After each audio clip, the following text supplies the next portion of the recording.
Haji Fuad Fitri Fahrul Razi, yang terhormat Pak Abdul Aziz, Ketua Lazisnu Kota Bogor bersama jajaran Lazisnu, kemudian juga di panitia Ibu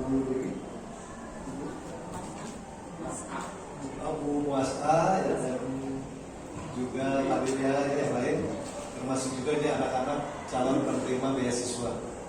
Saya kebetulan didampingi oleh Kang Teddy, Kang Teddy ini dari PDAM. Tadi ada acara, saya ajak. Siapa tahu nanti PDAM juga mau ikut ke Lazisnu, supaya menambah perbendaharaan. Bapak Ibu, dalam kegiatan seperti ini, rasanya saya selalu merasa berbeda gitu. Saya langsung merasa terharu, merasa sekaligus senang. Kenapa? Saya laporan sama Abah Toto, sama Kiai Fuad. Bogor ini di dalam indeks pembangunan manusia se-Jawa Barat berada di ranking keempat. Nah, nomor 1 itu Kota Bandung, kemudian yang kedua itu Kota Bekasi, yang ketiga Kota Depok, yang keempat baru Kota Bogor. Nah, di bawah itu ada 23 kabupaten kota yang lain. Nah, kenapa Bogor belum bisa mencapai ranking 3 besar? Nah, salah satunya di dalam indikatornya itu disebutkan bahwa rata-rata lama sekolah anak-anak Bogor itu baru 10,5 tahun. 10,5. Nah, kenapa 10,5 tahun? Jadi lulus SMA juga belum, gitu kan?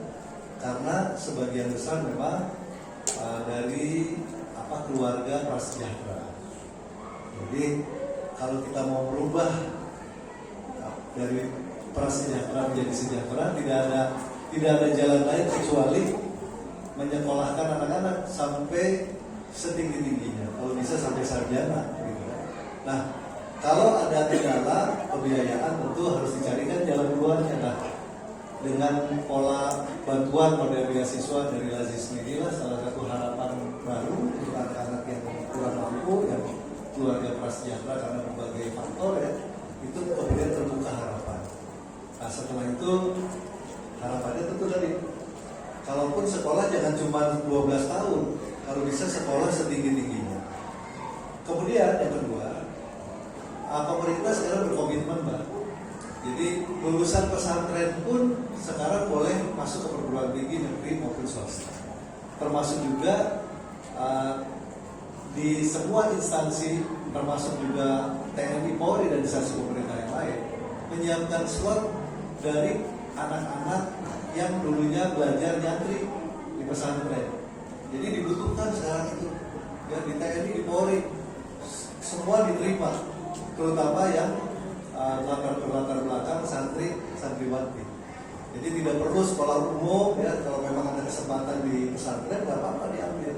Tetapi setelah itu tetap harus kuliah atau masuk ke sekolah-sekolah kedinasan. Nah, kalau sekolah kedinasan kan tidak dipungut biaya.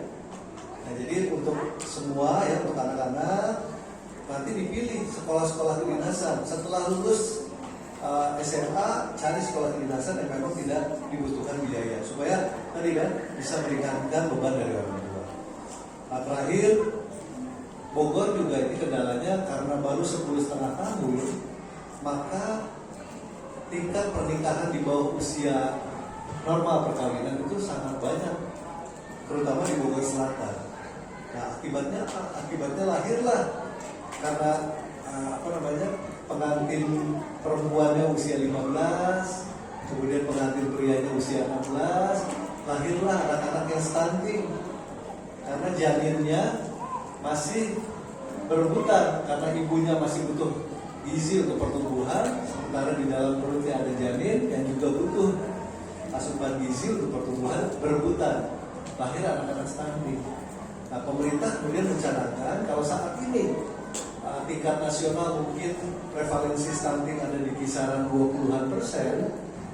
Tahun 2024 pemerintah mencanangkan prevalensi stunting ada di kisaran 14%. Nah, kenapa harus kita tekan semaksimal mungkin? Karena masih akan lahir dari hari ini sampai 2024 itu kurang lebih ada 4 juta bayi lagi. Kebayang kalau misalnya masih 20% dari 4 juta, berapa banyak itu yang stunting? yang kurang gizi dan lain sebagainya. Bagaimana akan menghasilkan generasi emas Indonesia di tahun 2045 kalau proses tadi ya putus sekolah tidak masih berlangsung banyak, kemudian juga pernikahan dini juga banyak. Makanya terima kasih Injilanzismu sudah memberikan beasiswa, dan mudah-mudahan nanti terus sekolahnya, kalau dikasih beasiswa sekolah terus sampai kuliah kalau bisa, cari yang sekolah kedinasan supaya tidak perlu bayar, supaya ringan. Ya ini Pak, sharing saja supaya Bogor tambah maju juga. Itu harapannya. Jadi terima kasih sekali lagi Abah Toto, Abah Tuhan juga terima kasih, Ibu-ibu, Pak Nurdia terima kasih. Mudah-mudahan nanti anak-anak kita bisa menikmati beasiswa dan bisa bersekolah setinggi-tingginya, itu harapan. Dan saya cukup itu aja. Terima kasih. Wabillahi taufiq wal hidayah. Wassalamualaikum.